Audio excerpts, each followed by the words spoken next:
నాగ్నాథ్ గారు 5 రాసులు అయిపోయాయి. 5 అవును. రాసులకి సంబంధించి చాలా చక్కటి వివరణ.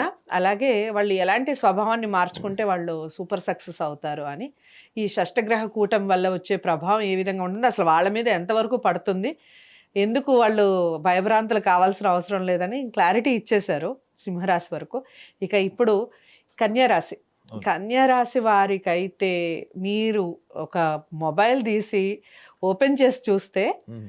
ఎన్ని విషయాలండి. ఒకటి అసలు ఫినాన్షియల్‌గా వీళ్ళంత స్ట్రాంగ్ ఎవరు ఉండరు. 10 సంవత్సరాలు, 12 సంవత్సరాల వరకు వీరు పట్టిందల్లా బంగారం. అంటే ఒడిదుడుకులుంటాయి. చిన్న చిన్న పొరపాట్లు, చిన్న చిన్న ప్రాబ్లమ్స్ ఉన్నా ఓవరాల్‌గా చూస్తే వీళ్ళకి ఒక పుష్కర కాలం పాటు సూపర్‌గా ఉంటుంది కన్యా రాశి అని చెప్పిన వాళ్ళు ఉన్నారు. నేనే చేశాను వాళ్ళతో. ఇక ఈ ఇప్పుడు ఈ షష్టగ్రహ కూటమి వలన పెళ్ళిళ్ళు పెటాకులవుతాయి. వీళ్ళ దాంపత్య జీవితంలో అసలు బీభత్సమైన మార్పులొచ్చేస్తాయి. అందరూ భార్యాభర్తలు అందరూ చాలా జాగ్రత్తగుండాలి. ఈ పరిహారాలు జేయండి, ఆ పరిహారాలు జేయండి. అబ్బా! ఊదరగొట్టేస్తున్నారు ఒక రకంగా చెప్పాలంటే. మీరేం చెప్తారు? ఈజ్ ఇట్ అసలు ఇవన్నీ నిజాలేనా? నిజంగా ఒక గ్రహ ప్రభావం వలన ఇంత గొప్ప మార్పులు ఉంటే అసలు ప్రపంచవ్యాప్తంగా కన్యా రాశి వారి పరిస్థితి ఏమిటి? వాళ్ళు నిజంగా భయభ్రాంతులకు గురైపోయి ఇంట్లోనే ఒక మూలన కూర్చోవాలా? అసలు వాళ్ళు ఎలా ఉంటారు? స్ట్రాంగ్‌గా ఉండొచ్చంటారా? వాళ్ళ మీద ఎలాంటి ప్రభావం ఉంటుంది? చెప్పండి. కన్యా రాశి వాళ్ళకి షష్టగ్రహ కూటమి కేంద్ర స్థానమైనటువంటి సప్తమ భావంలో వచ్చింది. హ్మ్. అయితే ఈ రాశ్యాధిపతి, రాశి నుంచి దశమాధిపతి అయినటువంటి బుధగ్రహము మిథున రాశి అధిపతి కూడా ఆయన కేంద్రంలో ఉంటాడు హ్మ్. సప్తమంలో. ఇది 6 గ్రహాలతో పాటు. హ్మ్. సో మీరన్నారు గదా! వాళ్ళు భయభ్రాంతులు 10 సంవత్సరాలు వాళ్ళ కెరియరు, ఫైనాన్షియల్ పొజిషన్ ఇవన్నీ. హ్మ్. మీకు ఒక చిన్న విషయం చెప్తా మేడం. ఇప్పుడు హ్మ్. ఒకటే రాశి ఫలాన్ని భిన్న రకాలుగా అంటే రకరకాలుగా విశ్లేషిస్తారు. విశ్లేషిస్తూ ఉంటారు. అవును. సో దానికొక కామన్ మ్యాన్‌కి క్లారిటీ ఏంటంటే, జ్యోతిష శాస్త్రం అన్నది ఒక కామన్ మ్యాన్ టు కామన్ మ్యాన్‌కి అర్థం అవ్వాలంటే, ఒక జ్యోతిష శాస్త్రం అన్నది ఒక రా మెటీరియల్. హ్మ్. ఒక రా మెటీరియల్ అంటే మీరు ఫర్ ఎగ్జాంపుల్ మీరు ఒక గోధుమ పిండి అనుకోండి. ఒక గోధుమ పిండితోని ఒక జ్యోతిష్యుడు చపాతీలు చేస్తే, ఇంకొకడు దాంతో ఇంకొక పిండి వంటలు చేస్తాడు. పూరి చేస్తాడు. లేకపోతే ఇంకా రకరకాల వంటలు చేస్తాడు. అది వాళ్ళ యొక్క నైపుణ్యము, వాళ్ళకున్నటువంటి క్రియేటివ్ థింకింగ్ ఉంటది. హ్మ్. ఎందుకంటే జ్యోతిష శాస్త్రంలో మీరెప్పుడైతే విశ్లేషణ చేస్తారో, విశ్లేషణ చేసేటప్పుడు ఒక సబ్జెక్టివ్ ఒపీనియన్ ఉంటుంది మేడం. సబ్జెక్టివ్ ఒపీనియన్ అంటే నేను నమ్మేది, నా అనుభవం నుంచొచ్చింది, హ్మ్. హ్మ్. నా గట్ కాన్ఫిడెన్స్. కొంతమంది చెప్తారు చూడండి, నాకు ఐఐటీ వస్తది, నేను మెడిసిన్ వస్తది, నాకు స్టాంపింగ్ అయితది అమెరికాది. ఎట్లా చెప్తారు వాళ్ళు? హ్మ్. అక్కడ అప్పటి వరకు రిజల్ట్ ఏం తెలీదు. అవును. But yet they are so confident that they are going to get this result. Hmm. A gut confidence ఉంటది చూడండి. ఈ గట్ కాన్ఫిడెన్స్ అన్నది మనకి ఇంట్యూషన్ నుంచి కూడా ఉంటది మేడం. ఓకే. సో, ఇంట్యూషన్‌ని బేస్ చేసుకొని చాలామంది అనుభవం రంగరించి శాస్త్ర పరిజ్ఞానంతోని వాళ్ళకున్నటువంటి పుస్తక పరిజ్ఞానం, శాస్త్ర పరిజ్ఞానం, అనుభవం నంబర్ ఆఫ్ హారోస్కోప్స్ చూసిన వాళ్ళు, వాళ్ళకి ఆల్రెడీ పుస్తకాల్లో రాసిన దానికంటే ఎక్స్‌ట్రా ఇన్ఫర్మేషన్ వాళ్ళు గ్యాదర్ చేస్తారు. ఇప్పుడు చూడండి ఆస్ట్రాలజీ నుంచి నేను ఆస్ట్రో సైకాలజిస్ట్ కాలే. హ్మ్. 20 ఏళ్ల నుంచి రంగంలో ఉన్నాను. అయితే ఇక్కడ కన్యా రాశి వాళ్ళకి ముఖ్యంగా ఈ సప్తమ భావంలో వాళ్ళు డబ్బు బాగా సంపాదిచ్చేస్తారు. 10 సంవత్సరాలు ఇట్లా ఉంటారని. ఒకవేళ అలా ఇవ్వాలని వీడియో చూసి, మీరు 10 ఏళ్ళు నాకు ఆర్థిక స్తోమత ఇలానే ఉంటది అనుకుంటే, హ్మ్. మీకొక జోక్ చెప్తా ఫస్ట్. చెప్పండి. కన్యా రాశి వాళ్ళకి ఉద్యోగం వచ్చింది. హ్మ్. హ్మ్. ఇంటర్వ్యూకెళ్లారు. జాబ్ జాబొచ్చిందా? వచ్చింది. మీ హ్మ్. ఛానెల్‌లోనే అనుకోండి. ఒక హ్మ్. కన్యా రాశి వాడు వచ్చాడు. యాంకరింగ్ పోస్ట్ కోసం వచ్చాడు. హ్మ్. మీరు బాగా చేసేస్తున్నారనే కుళ్ళుతో మిమ్మల్ని తీసేసి ఆయన దిగుదామని వచ్చారు ఆ అమ్మాయి. ఆ! For okay. ఎగ్జాంపుల్ అనుకుందాం. హ్మ్. అప్పుడు మీ మేనేజ్‌మెంట్ ఓకే అమ్మా! వి ఆర్ ఆహ్, fine with comfort. Your employment అని చెప్తారు. హ్మ్. హ్మ్. చెప్పంగానే వీళ్ళు బయటికెళ్ళి ఇంటికెళ్ళి ఏం చేస్తారు చెప్పండి కన్యా రాశి వాళ్ళు? వీళ్ళు డైరెక్ట్ ఇంటికెళ్లరు. హ్మ్. బ్యాంక్‌కెళ్తారు. హ్మ్. ఎందుకు? వీళ్ళ పక్కన అపార్ట్‌మెంట్ కన్‌స్ట్రక్షన్ అయితే ఉంటది. హ్మ్. హ్మ్. ఆ అపార్ట్‌మెంట్ కన్‌స్ట్రక్షన్ లోన్ కోసం బ్యాంక్‌కెళ్తారు. హ్మ్. ఏమర్థమైంది మీకు? ఇక్కడ ఉద్యోగం అపాయింట్‌మెంట్ లెటర్ రాలేదు. Hmm. Only verbally they said okay అమ్మా! We are fine with your interview అని చెప్పేసి పంపించారు. సో, ఈమె కన్ఫర్మ్ చేసుకున్నాడు. ఇద్దరు మగ, ఆడ ఇద్దరు కన్యా రాశి వాళ్ళు. హ్మ్. బ్యాంక్‌కెళ్ళి ఆ పక్కనున్న ఫ్లాట్ 2,00,00,000 1,50,00,000 crore ఉంటుంది. హ్మ్. ఆ ఫ్లాట్ అమ్మకానికి ఉంటది. సో, వీళ్ళు నెక్స్ట్ యాంబిషన్ ఏంటి? ఫ్లాట్ లోన్ తీసుకోవడం. తీసేసుకోవాలి. ఈఎంఐలు ఎట్లా కట్టాలి? అంటే వీళ్ళు సందర్భం కంటే ఎక్కువగా అంటే చాలా అడ్వాన్స్ థింకింగ్ ఉంటది వీళ్ళది. హ్మ్. ఏ హ్మ్. విషయంలో అయినా. సో ఈ ఒక్క రీజన్ వల్లనే వీళ్ళు ఫైనాన్షియల్ ఇన్వెస్ట్మెంట్స్లో వీళ్ళు చాలా సందర్భాల్లో దెబ్బతింటారు. ఒక రకంగా చెప్పాలంటే this is a negative aspect. Um, వీళ్ళు అనుభవం వచ్చిన తర్వాత కూడా వీళ్ళు చాలా సందర్భాల్లో ఉమ్, ఎవరన్నా ఇంటెలిజెంట్ పర్సన్ వచ్చాడు, వీళ్ళని బాగా కన్విన్స్ చేసినప్పుడు ఉమ్, వీళ్ళు మీ సక్సెస్ చూసి వాళ్ళు మిమ్మల్ని నమ్మి ఇన్వెస్ట్ చేయరు మేడం. ఉమ్, మీ ఇంటెలిజెన్స్ చూస్తారు. ఈ కన్యా రాశిలో ఉన్న గొప్ప లక్షణం ఏంటంటే ఉమ్, మీరు ఏదో ఒక రకంగా సంపాదించారు వాళ్ళు పట్టించుకోరు. ఉమ్, మీరు ఎంత స్టాటిస్టిక్స్ వేశారు, ఎంత మెథాడికల్గా ఉన్నారు, ఈ మెథడ్స్ని ఎట్లా ఫాలో అయ్యారు, పేపర్ వర్క్ ఏం చేశారు, ఎట్లా కన్విన్స్ చేశారు, అందులో వాళ్ళకి ఎక్కడో ఒక్కడ వాళ్ళ ఇంట్యూషన్, వాళ్ళ ఇంటెలిజెన్స్ మీరు ట్రిగర్ చేశారనుకోండి, ఉమ్, నెక్స్ట్ డే వాడు టేబుల్ మీద పెట్టేస్తారు డబ్బులు. ఉమ్, సో ఇట్లాంటి విషయాల్లో వీళ్ళు మాత్రం ఇంపల్సివ్గా ఉండరు. కానీ ఎవరన్నా వీళ్ళకి అనిపించారు, వీళ్ళు తెలివిగల వాళ్ళు, ఒక షేర్ మార్కెట్లోనో రియల్ ఎస్టేట్లోనో ఇంకెక్కడ మనం డబ్బులు పెడితే కూడా బాగుంటుంది అనుకుంటే వీళ్ళు అప్పటి వరకు ఉన్న బుద్ధి జ్ఞానం అంతా పక్కన పెట్టేసి ఒక నమ్మకంతో ఇన్వెస్ట్మెంట్ చేసేటువంటి లక్షణాలు కూడా ఈ కన్యా రాశి వాళ్ళకు ఉంటాయి. ఉమ్, సో వీళ్ళ జీవితంలో ఏది కూడా స్టేబుల్గా ఉండదు మేడం. ఒక కన్యా రాశి వాడిని అర్థం చేసుకోవాలంటే ఉమ్, వాళ్ళ పైకి చూడడానికి చాలా గంభీరంగా, చాలా స్మార్ట్గా, ఉమ్, కూల్గా, మంచి వక్తలాగా మాట్లాడేవాళ్ళు, యాప్ట్గా ఎక్కువ మాట్లాడరు కన్యా రాశి వాళ్ళు. అంటే చాలా బ్యాలెన్స్డ్గా, సిచ్యువేషనల్గా ఉంటారు వాళ్ళు. ఉమ్, అలాంటి వాళ్ళు కూడా ఎప్పుడు ఒక ఆలోచన మీద స్థిరంగా ఉండరు. ఉమ్, ఒక ఆలోచన వచ్చింది అనుకోండి, ఒక ఐడియా వచ్చింది, ఒక ప్లాన్ వచ్చింది, దాన్ని 100 ముక్కలు చేస్తారు. ఉమ్, 100 ముక్కలు చేస్తే ఏ ముక్క సెలెక్ట్ చేస్తారు మీరు? వీళ్ళకి నిర్ణయ శక్తి బలహీనత గుర్తుపెట్టుకోండి madam. They are indecisive people. Um, వేరే వాళ్ళకి పరిష్కార మార్గం చెప్పేటువంటి సామర్థ్యం ఉన్న వీళ్ళు, ఉమ్, ఎటువంటి సమస్యనైనా ఇన్నోవేటివ్గా పరిష్కరించగలిగే సామర్థ్యం ఉన్న వీళ్ళు సొంత విషయానికి వచ్చేటప్పటికి చాలా క్యాలిక్యులేషన్స్ వేస్తారు. ఇన్ని క్యాలిక్యులేషన్స్ వేయడం వల్ల అందులో నుంచి ఏది పికప్ చేసుకోవాలో అన్నది తెలియదు. తెలియదు. ఉమ్, ముఖ్యంగా బిజినెస్లో ఉన్న వాళ్ళకి చెప్తున్నాను.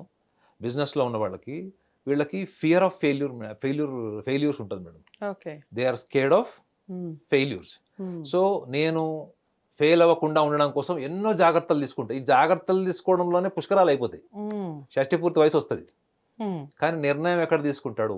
ఉమ్, అందుకే చాలా సందర్భంలో వీళ్ళు కన్ఫ్యూజ్ స్టేట్కి వెళ్ళిపోతారు. వీళ్ళు ఓకే. ఒక కన్ఫ్యూజ్ స్టేట్కి వెళ్ళినప్పుడు వీళ్ళు ఎవరి దగ్గరికి వెళ్తారు? జ్యోతిష్యుల దగ్గరకు పోతారు. ఉమ్, వెళ్ళి సలహాలు అడుగుతారు, లేదా ఎవరన్నా వీళ్ళకి ఆ ఫీల్డ్కి సంబంధించిన వాళ్ళతో డిస్కస్ చేస్తారు, అన్నీ చేస్తారు. ఉమ్, కానీ ఫైనల్ అవుట్పుట్ మాత్రం వీళ్ళకి ఏది దొరికితే అది చేస్తారు. ఉమ్, సో కన్యా రాశి వాళ్ళు వాళ్ళని ఎవ్వరు మోసం చేయక్కర్లేదు మేడం. వాళ్ళే మోసం చేసుకుంటారు. అది మీ స్టేట్మెంట్. అది వాళ్ళని ఎవరు కన్యా మోసం రాశి చేయలేదు. అవును మేడం, నేను ఎవరిని ఫాలో గాను. ఆ, I can make others intelligence um, um, as a product to invest into my planning. Okay. I am not completely surrendered to anybody's intelligence. Um, um, I am only using there intelligence. అది ఉమ్, ఎంతవరకు అవసరము అనుకుంటే అంతవరకు వాడేటువంటి intelligence నేను తీసుకుంటాను తప్ప ఉమ్, ఉమ్, ultimate decision maker నేనే. సో 10 సందర్భాలు వచ్చినాయి నిర్ణయాలు తీసుకోవాల్సి వచ్చినప్పుడు, వీళ్ళు 8 సందర్భాల్లో ఈ సమస్య ఎదుర్కొంటారు వీళ్ళు. ఉమ్, అర్థమైందండి? సో కాబట్టి వీళ్ళని ఎవడో ప్రాబ్లం క్రియేట్ చేస్తాడు, ఎవరో వీళ్ళని జీవితంలో వీళ్ళకి ఆర్థిక సంక్షోభాలు తెస్తారు ఉమ్, అన్నది లేదు. రెండోది, వీళ్ళు కోటీశ్వరులైనా వీళ్ళు ఎప్పుడు ఆ డబ్బులు మళ్ళీ లక్షాధికారి లేదా ఇంకా కింద స్థాయికి రారు అని గ్యారెంటీ లేదు. ఉమ్, వీళ్ళు ఎక్కువగా ఇట్లా గోల్డ్ ఇన్వెస్ట్మెంట్స్, ఇట్లా బిల్డింగ్లో అంటే స్టేబుల్గా ఉండేటువంటి ఫీల్డ్లో ఇన్వెస్ట్మెంట్ చేయడానికి ఎక్కువ ఇష్టపడరు వీళ్ళు. ఓకే. ఆ మల్టిప్లికేషన్ రిస్క్ ఉంటుంది చూడండి, ఉమ్, ఉమ్, వాటిలో ఇన్వెస్ట్మెంట్ చేయడానికి ట్రై చేస్తారు వీళ్ళు. ఓకే. అసలు యాక్చువల్గా వీళ్ళ రాశి వాళ్ళకి రిస్క్ అంటేనే చెప్పా కదా, వీళ్ళకి ఫియర్ ఆఫ్ ఫెయిల్యూర్ ఉంటుంది, రిస్క్ తీసుకోవడానికి భయపడతారు. కానీ ఈ too much of meticulous calculation వల్ల వీళ్ళు ఏం చేయాలో తెలియక, ఆ క్షణికావేశంలోనో లేకపోతే ఆ స్పర్ ఆఫ్ మూమెంట్లో ఏం చేయాలో తెలియక ఆ డెసిషన్ తీసుకుంటారు. మీరు ఎందుకు చేశారని అడగండి. ఆ టైంలో ఉమ్, వాళ్ళ దగ్గర ప్రాపర్ రీజన్ ఉండదు. అది ఏదో చెప్పి ఒక కన్క్లూజన్కి వస్తారు. ఓకే. సో సప్తమ భావంలో ఉన్నటువంటి ఈ షష్టగ్రహ కూటమి వల్ల ఉమ్, ఇంకొక కోణం కూడా చూడొచ్చు. ఏంటంటే వీళ్ళకి జీవిత భాగస్వాములకు సంబంధించింది, లైఫ్ పార్ట్నర్, లేకపోతే లవ్ ప్రపోజల్స్లో ఉన్నవాళ్ళు, ఆల్రెడీ లవ్ రిలేషన్షిప్ ఉన్నవాళ్ళు, ఇప్పుడైతే లివ్ ఇన్ రిలేషన్షిప్ ఉన్నారు. సో వీళ్ళందరిలో కూడా ఒక విషయాన్ని వాళ్ళు గ్రహించాలి, ఏంటంటే వాళ్ళు ఎక్కువ కెరియర్ ఓరియంటెడ్ ఉంటారు. ఓకే. ఈ కన్యా రాశి వాళ్ళు కెరియర్ ఓరియంటేషన్ ఇస్ టాప్. ఉమ్, ఈ కెరియర్కి తప్ప వాళ్ళు ఫస్ట్ ప్రయారిటీ సెకండ్ ప్రయారిటీ ఏదన్నా, first priority is a career. Um, career, security, and at the same time వీళ్ళకి పెళ్లికి ముందరే మినిమం కంఫర్ట్స్ ఉండేలాగా చూసుకుంటారు జీవితంలో. అంటే మినిమం అంటే ఒక ఇల్లు, ఉమ్, ఒక లగ్జరీ కార్, ఉమ్. ఈ వీటితో పాటు మీరు వాళ్ళ ఇంట్లోకి వెళ్ళి చూస్తే ఏం కనిపిస్తాయి చెప్పండి, నవ్వుకుంటారు చెప్తే. అమ్మాయికి అయితే ఏం కనిపిస్తాయి చెప్పండి ఇంట్లో? బట్టలు, ఒక 100 జత చెప్పులు, 200 జతల బట్టలు, ఆ, ఆ బట్టలకు సూటబుల్ యాక్సెసరీస్, ఉమ్, ఇవన్నీ మీకు కనిపిస్తాయి. అంటే వాళ్ళు ఇవన్నీ స్టేజెస్ అన్ని కూడా వాళ్ళు డ్రీమ్ చేసుకుంటారు ఇవన్నీ. ఓకే, ఈ లైఫ్ అంతా ఇలా ఉండాలి, ఇలానే కంటిన్యూస్ గా ఉండాలి, ఉమ్, లైఫ్ అంతా ఇలా ఉండాలని కోరుకుంటారు. అదే మీరు మగవాళ్ళని చూడండి, ఉమ్, మగవాళ్ళు చాలా మటుకు they are also appearance conscious ఉంటారు వాళ్ళు. Um, but at the same time ఈ ఫైనాన్షియల్ మేనేజ్మెంట్ వీటిలో కూడా వాళ్ళు చాలా ప్రాక్టికల్గా ఉంటారు. ఓకే, సో ఇవన్నీ పక్కన పెడితే మనకి వీళ్ళకి షష్టగ్రహ కూటమి వల్ల వచ్చే నష్టం అయితే ఏమీ లేదు. ఏం లేదు. ఎవరో 10 సంవత్సరాలు వీళ్ళు అద్భుతంగా ఉంటారు అని చెప్పింది కనుక నమ్మి మీరు ఎటువంటి డెసిషన్స్లో కూడా ఇలాంటి ఫండమెంటల్స్, ఇప్పుడు నేను చెప్పిన ఫండమెంటల్స్ మీరు ఇగ్నోర్ చేసి ఉమ్, మళ్ళా మీరు కనుక అగ్రెసివ్ అయితే మాత్రం ఉమ్. రిపర్కేషన్స్ కూడా వీళ్ళు చూడాల్సి వస్తుంది. రైట్. సో వీళ్ళు ఏ రంగం ఎంచుకుంటే సూపర్గా ఉంటుంది అంటే చిన్నపిల్లలకి సంబంధించి ఇప్పుడు మా పిల్లల్ని ఈ రంగంలో తీసుకెళ్ళాలి అని పేరెంట్స్ తీసుకునే డిసిజన్ ఉంటుంది కదా, వీళ్ళకి అసలు ఏ రంగం సూట్ అవుతుంది? కన్యా రాశి వారికి ఏ రంగం అయితే బాగా రాణిస్తారు? మనకి ఒక ఉంటుంది madam, your nature determines your future అని ఒక సెయింగ్ ఉంటుంది. ఉమ్, ఉమ్, వీళ్ళ నేచర్లోనే ఇందాక ఏం చెప్పాను, వీళ్ళకి ఒక 100 రూపాయలు ఇచ్చి ఖర్చు పెట్టిన తర్వాత ₹1 ఖర్చు లెక్క కూడా చెప్తారు వీళ్ళు.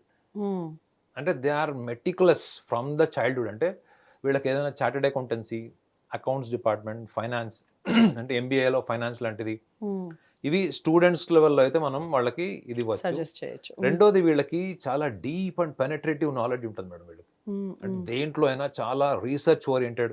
చూడండి కన్యా రాశిలో పుట్టిన వాళ్ళు చాలా మంది పిహెచ్డీస్ ఉంటారు, ఉమ్, ఉమ్, లెక్చరర్స్ ఉంటారు, ప్రొఫెసర్స్ ఉంటారు. ఆడవాళ్ళు అయితే చాలా మందికి టీచింగ్ లైన్లో కానీ ఉమ్, ఈ లెక్చరర్ ప్రొఫెసర్స్ లైన్లో ఎక్కువ ఉంటారు. ఉమ్, ఎందుకంటే ఆ ప్రొఫెషన్ ఎంజాయ్ చేస్తారు వాళ్ళు. ఉమ్, కాబట్టి ఈ టీచింగ్ లైన్ ఒకటి, రెండోది మనీ రిలేటెడ్ కాబట్టి ఫైనాన్స్, లేకపోతే ఎంబీఏ ఫైనాన్స్ లాంటిది, anything related to accounts department. ఇందులో అయితే వాళ్ళు ఏంటంటే మాస్టర్ అవుతారు, ఎందుకంటే వాళ్ళ నేచర్లోనే ఉంటుంది కాబట్టి దే విల్ బికమ్ మాస్టర్స్. ఉమ్, అది కాకుండా వీళ్ళకి ఇంకేమైనా నెక్స్ట్ లెవెల్ ఏదైనా కావాలి అనుకుంటే వీళ్ళు చాలా అడ్వెంచరస్ నేచర్ కాకపోయినా సిచ్యువేషన్ హ్యాండ్లింగ్ మాత్రం, టఫ్ సిచ్యువేషన్ హ్యాండ్లింగ్లో మాత్రం వీళ్ళు ఎప్పుడు ముందర ఉంటారు. ఉమ్, సో ఇట్లాంటి వాళ్ళు ఏదన్నా పైలట్ జాబ్స్ కానీ లేకపోతే ఏదన్నా anything related to more focusing on government jobs, అది కూడా గవర్నమెంట్ జాబ్స్లో కూడా ఆర్మీ లాంటివి. ఎందుకంటే వీళ్ళకి దేశభక్తి భావాలు కూడా ఉంటాయి వీళ్ళకి. సో పోలీస్ డిపార్ట్మెంట్ కానీ, ఇప్పుడు ఐఏఎస్ ఐపీఎస్ ఉంటాయి. ఏదన్నా వాళ్ళ ఇంటెలిజెన్స్ సమాజానికి పనికొచ్చేటువంటి రంగం. ఉమ్, ఉమ్, అంటే ఎంత క్రియేటివ్ ఇంటెలిజెన్స్ ఉంటుందో ఎట్ ద సేమ్ టైం వీళ్ళు అంత డెడికేటెడ్ ప్రొఫెషనల్స్ ఉంటారు. సో వీళ్ళు Right. పోలీస్ డిపార్ట్మెంట్, ఆర్మీ ఇట్లాంటి వాటికి కూడా మోర్ సూటబుల్. రైట్. సో కన్యా రాశి వారికి ఏదైతే మనం చాలా వీడియోస్ చూస్తూ ఉన్నామో వాటన్నిటినీ నమ్మద్దు అని చెప్పట్లేదు నాగనాథ్ గారు. మీరు నమ్మకంతో పాటు మీరు మార్చుకోవాల్సిన విషయాలు ఏమిటి, ఏ విషయాల్లో మీరు ముందడుగు వేయాలంటే ఏ విషయాల్లో మీరు మార్చుకుంటే మీరు సక్సెస్ సాధిస్తారు, ఏ విషయాలు మీరు తెలుసుకోవాలి అనేది చాలా క్లారిటీగా చెప్పారు. ఒకసారి ఫాలో అయ్యి చూడండి. ఎలా ఉంది వీడియో, ఈ విషయాలు కూడా కామెంట్ బాక్స్లో తెలియచేయండి. తప్పకుండా మరి కన్యా రాశి వారు అందరికీ ఈ విషయం చేరాలంటే మీరు లైక్ చేసి అందరికీ షేర్ చేయండి, ఛానల్ని సబ్స్క్రైబ్ చేసుకోండి. తదుపరి రాష్ట్రం మళ్ళీ కలుద్దాం. నమస్తే. హిట్ టీవీ యాప్, ఇందులో short news, live news, entertainment shows, movies, digital magazines తో పాటు మీ జిల్లా వార్తలను కూడా ఫ్రీగా చూడొచ్చు. అంతేకాదు కేజీ నుంచి పీజీ వరకు విద్యార్థులకు స్కాలర్షిప్ కూడా అందిస్తున్నాం. ప్రతి వారం 10 మందికి లక్కీ డ్రా ద్వారా ఒక్కొక్కరికి 10,000 రూపాయలు అందిస్తున్నాం. ఇంకెందుకు ఆలస్యం, వెంటనే హిట్ టీవీ యాప్ ని డౌన్లోడ్ చేసుకుని ఫ్రీగా ఎంటర్టైన్మెంట్ పొందండి. Hit TV app. Hit TV app. Please download Hit TV app. Hit TV యాప్ని ఫ్రీగా డౌన్లోడ్ చేసుకొని ఎంజాయ్ చేయండి. మీకు నచ్చిన ఎంటర్టైన్మెంట్ కోసం హిట్ టీవీ యాప్ ని ఫ్రీగా డౌన్లోడ్ చేసుకుని ఎంజాయ్ చేయండి. హిట్ టీవీ యాప్ని డౌన్లోడ్ చేసుకుని ఆస్వాదించండి, ఆశీర్వదించండి. ఇంతమంది సెలబ్రిటీలు హిట్ టీవీ యాప్ ని డౌన్లోడ్ చేసుకోండి అని చెప్తున్నారంటే ఎంత మంచి యాప్ ఆలోచించండి. అమెరికాలో చదవాలనుకునే వాళ్ళకి విశ్వసనీయమైన పేరు మన శౌర్య కన్సల్టెన్సీ. UK లో 1 year masters. UK లో 1 year masters. 2 years work permit up to 5 years visa. Contact Saurya Consultancy. Contact 89851 89851.